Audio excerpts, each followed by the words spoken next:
পুরি তো খেয়েই থাকেন। টাকি মাছের পুরি খেয়েছেন কখনো? এটি পুরান ঢাকার খুব জনপ্রিয় একটি পুরি। একটু ডিফারেন্ট টাইপের পুরি, তবে খেতে খুবই মজা।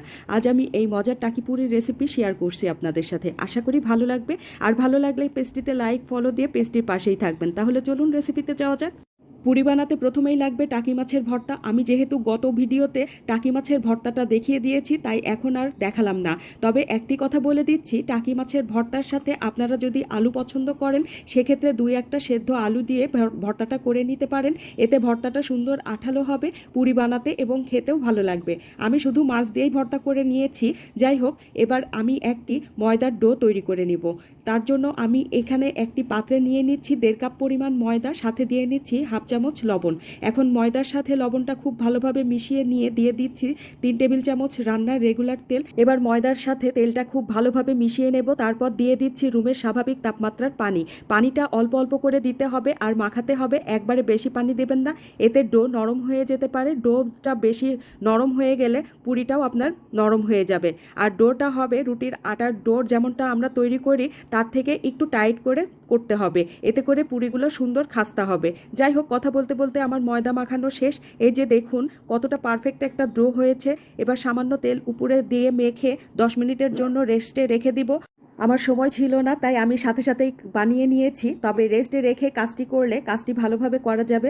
এবার আমি ময়দার ডো থেকে ছোট ছোট লেচি কেটে নেব। সবগুলো কেটে নিয়েছি। এখন একটা একটা করে লেচি নেব আর হাত দিয়ে বাটির মতো করে শেপ দিয়ে এতে টাকি মাছের ভর্তা দিয়ে নেব। তারপর চারিদিক থেকে মুড়িয়ে মুখটা খুব ভালো করে সিল করে দেব। একইভাবে আমি সবগুলো লেচিতে পুর ভরে নিয়েছি। এই যে এবার আর কিছুই না, একটা একটা করে বেলে নেব সুন্দর গোল গোল করে।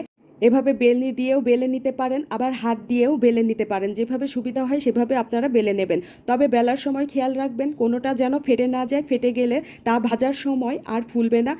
এবং আরেকটি কথা মনে করে দিচ্ছি যে বেলার সময় কোনোভাবে শুকনো ময়দা নেবেন না, তেল দিয়ে বেলবেন। দেখবেন এতে করে পুরিগুলো ফাটবেও না এবং সুন্দর খাস্তা হবে। যাই হোক, কথা বলতে বলতে আমার পুরিগুলো বেলার শেষ। এখন ভাজার পালা। একটি পাত্রে পরিমাণ মতো তেল গরম করে নিয়ে এতে পুরি দিয়ে নেব। বেশি গরম তেলে পুরি দেবেন না, তাহলে খুব তাড়াতাড়ি পোড়া পোড়া কালার চলে আসবে, কিন্তু ভেতরটা কাঁচা থেকে যাবে। এই তো আমি একটি পুরি দিয়ে নিলাম। ছোট পাত্রে একটি একটি করে ভেজে নিব। বেশি ঠাসাঠাসি ঠাসি করে ভাজবেন না, এতে পুরি ফুলতে চাইবে না। এক পাশে একটু হয়ে এলে অপর পাশ উল্টিয়ে দেব। দেখুন কতটা ফুলকো হয়েছে। এপিট ওপিট করে একটু সময় নিয়ে ভাজতে হবে। এ সময় চুলার হিট থাকবে লো টু মিডিয়াম। সবগুলো সুন্দর ব্রাউন কালার করে ভেজে নেব। এই তো একে একে সবগুলো ভেজে নিয়েছি। দেখুন আমার সবগুলো পুরি সুন্দরভাবে ফুলেছে এবং অনেক বেশি খাস্তা হয়েছে। একটি ভেঙে দেখিয়ে দিচ্ছি কতটা পারফেক্ট হয়েছে। আপনারাও যদি এই রেসিপি ফলো করে তৈরি করেন, আপনাদের পুরিও এমন পারফেক্ট হবে। আমার আজকের ভিডিওটি কেমন লেগেছে তা জানাতে ভুলবেন না। আজ এ পর্যন্তই। ভালো থাকবেন সবাই। আল্লাহ হাফেজ।